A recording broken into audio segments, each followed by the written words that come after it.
नमस्कार, views today में आपका स्वागत है। राजौरी अटैक के बाद अलग अलग जो पॉलिटिकल पार्टीज़ हैं उनकी तरफ से यहाँ पर काफ़ी रिएक्शंस आ रही हैं। अभी आज नेशनल कॉन्फ्रेंस ने भी एक प्रेस कॉन्फ्रेंस रखी है, उसको लेकर भी आज उन्होंने राजौरी जो वहाँ पर टेरर अटैक हुआ उसको लेकर काफ़ी उन्होंने क्रिटिसिज्म किया सरकार का सुरक्षा को लेकर। उसी सिलसिले में बातचीत करने के लिए, उसी विषय पर बातचीत करने के लिए हमारे साथ इस समय नेशनल कॉन्फ्रेंस के additional spokesperson Zeeshan Rana ji हैं। इनसे बातचीत करते हैं। राजौरी में जो टेरर अटैक हुआ उसको लेकर सबसे पहले आपकी क्या प्रतिक्रिया? देखिए, सबसे पहले तो कड़े लफ्ज़ों में मैं उसकी मज़म्मत करता हूँ कि ऐसे अटैक्स जो हैं, क्योंकि इससे पहले तो हम सिर्फ कश्मीर से सुनते थे कि कश्मीर से ऐसी खबरें आती हैं और अब लगता है कि जम्मू भी महफूज नहीं है। और जिस तरीके से ये घटना हुई और उसके बाद पहले दिन 4 लोग जो हैं वो शहीद हुए और अगले दिन जो है शायद तो उसमें मैं समझता हूँ कि हमारी सिक्योरिटी फोर्सेस की जो उसमें कुछ लग्जिश रही कि जिसकी वजह से 2 बच्चों जो मासूम बच्चे जो हैं अपनी जान गंवा बैठे। कुल मिला के मैं ये कहना चाहूँगा कि सरकार से कि सरकार एक तरफ से एक नैरेटिव बिल्ड कर रही है कि जम्मू कश्मीर के अंदर नॉर्मलसी हो चुकी है पोस्ट अगस्त 2019 और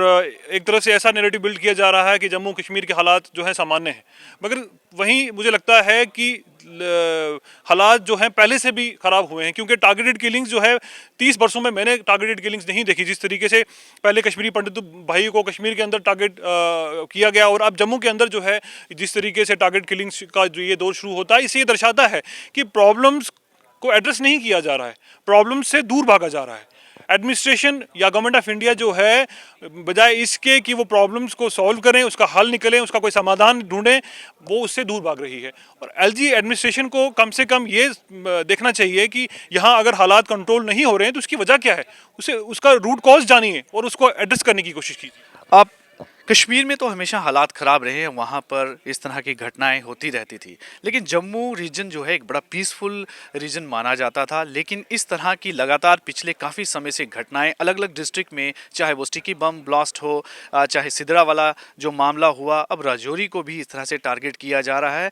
क्या लगता है आपको, किस तरीके से आप इस सारे घटनाक्रम को देखते हैं कि जो टेररिज्म है वो एकदम क्या कारण आप मानते हैं कि जम्मू रीजन की तरफ बढ़ रहा है? देखिए, ये तो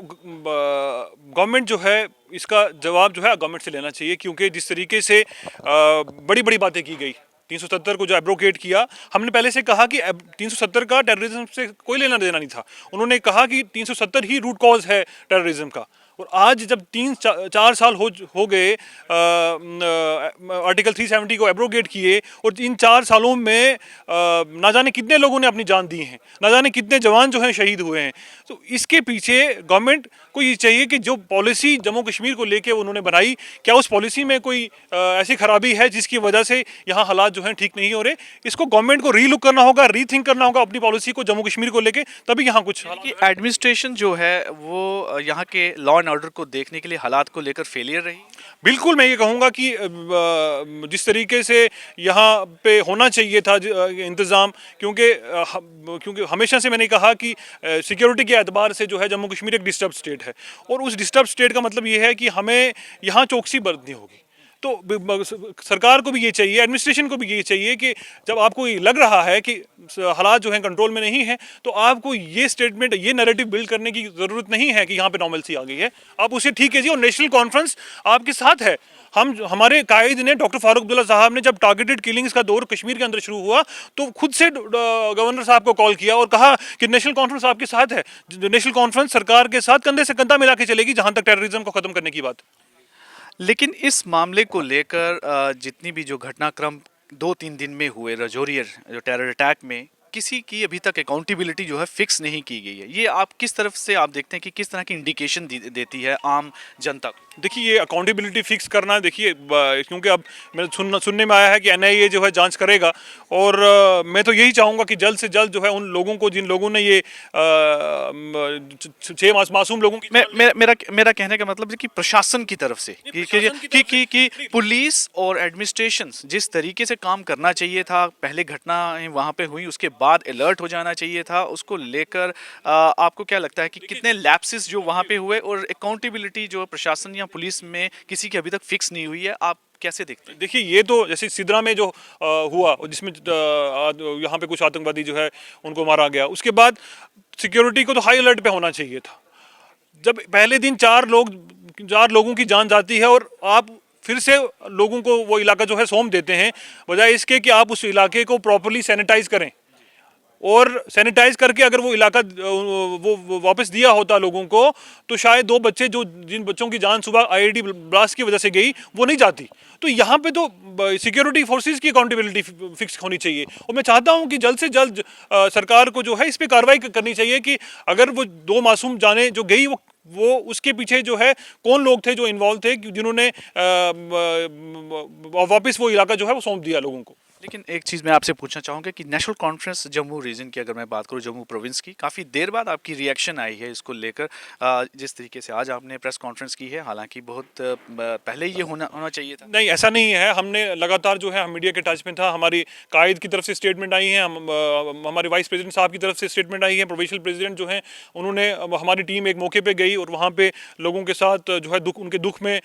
शरीक हुई। उसके बाद हमारे प्रोविंशियल प्रेसिडेंट साहब ने जाने की कोशिश की, उन्हें किसी वजह से जाने नहीं दिया गया, एडमिनिस्ट्रेशन की तरफ से जाने नहीं दिया गया। तो नेशनल कॉन्फ्रेंस की तरफ से, नेशनल कॉन्फ्रेंस जब भी, मैंने पहले भी कहा कि जहाँ तक टेररिज्म को ख़त्म करने की बात है, जहाँ तक आतंकवाद को ख़त्म करने की बात है, नेशनल कॉन्फ्रेंस गवर्नमेंट के साथ है, मगर ये है कि एक पेज पे पॉलिटिकल पार्टीज को लिया जाए जहाँ तक टेररिज्म को ख़त्म करने की बात है। यहाँ पे ये घटना हुई है, क्या आप वहाँ पर अब जाएंगे वहाँ के लोगों के साथ अपनी संवेदना दुख प्रकट करने के लिए? बिल्कुल, हमारी टीम ऑलरेडी, एक टीम हमारी 2-3 दिन पहले वहाँ पे थी और हमारी फिर से ये कोशिश रहेगी, क्योंकि जिस जैसे मैंने आपको बताया कि प्रोविंशियल प्रेसिडेंट साहब जाना चाहते थे, वो वहाँ पे पहुँच नहीं पाए क्योंकि एडमिनिस्ट्रेशन ने उन्हें जाने नहीं दिया। हमारी कोशिश रहेगी हम फिर से उन लोगों के बीच में जाएं और जाके उनसे उनका दुख जो है वो बांट सकें। तो क्या लगता है कि ऐसी घटनाक्रम के कारण जो आप उम्मीद कर रहे हैं कि असेंबली इलेक्शन जिस तरीके से बताई जा रही है कि जल्द ही जल्द इसी साल करवाने के आसार नज़र आ रहे थे, वो करवाए भी जाएंगे या फिर से वो डिले हो जाएंगे अगर ऐसी सिचुएशन बने? मैं ये देखिए, मैं कि हर बार लॉ एंड ऑर्डर का ही हवाला दिया जाता है कि लॉ एंड ऑर्डर अगर ठीक रहेगा तो असेंबली इलेक्शन करवाए जाएंगे, लेकिन अचानक से इस तरह से घटनाएं बढ़ने से क्या लगता है कि कहीं ना कहीं ये आगे इसको देखिए, अब मैं ये आपके चैनल के माध्यम से लोगों को भी बताना चाहूँगा कि हम इंडिया को largest democracy in the world कहते हैं और उसी largest democracy in the world में एक स्टेट है जो अब स्टेट भी नहीं रही, यूनियन टेरिटरी है, जिसमें पिछले 9 साल से असेंबली इलेक्शंस नहीं हुए, जो लोग अपने जमहूरी निज़ाम से दूर हैं। तो ये इलेक्शंस जो हैं, लोग आज देखिए जिस तरीके से लोग सड़कों पे हैं, लाठीचार्ज हो रहा है, स्कैम्स हो रहा है, इनका समाधान ब्यूरोक्रेसी नहीं निकाल सकती है। हमेशा इलेक्टेड गवर्नमेंट ही लोगों की आवाज़ बनती है और वो लोगों के समस्याओं का समाधान निकालती है। इलेक्शंस जो है गवर्नमेंट ऑफ इंडिया डिले करवाई जा रही है और एक ऐसा प्रेसिडेंट सेट कर रही है जो हमारी आने वाली नस्लों के लिए सही नहीं होगा। मेरी यही आपके चैनल के माध्यम से यही दरख्वास्त रहेगी कि यहाँ पे जल्द से जल्द जम्मू कश्मीर के अंदर डेमोक्रेसी को रिस्टोर किया जाए। धन्यवाद। तो ये थे ज़िशान राणा जो एडिशनल स्पोक्स पर्सन है नेशनल कॉन्फ्रेंस के। इनका साफ तौर पर कहना है कि नेशनल कॉन्फ्रेंस इस दुख की घड़ी में हर इंसान के साथ है, हर लोगों के साथ है जिनके घर में ये घटना घटी है, और साथ ही साथ प्रशासन को भी उन्होंने चेताया है कि यहाँ पर सिक्योरिटी को लेकर जो है अकाउंटेबिलिटी फिक्स की जानी चाहिए। जिनकी यहाँ पर गलतियाँ हैं उनको जो है इसमें ज़िम्मेदार जो इसमें लोग हैं उनके ऊपर एक अकाउंटेबिलिटी जो है फिक्स होनी चाहिए और जल्द से जल्द जम्मू कश्मीर में असेंबली इलेक्शन भी करवाए जाने चाहिए।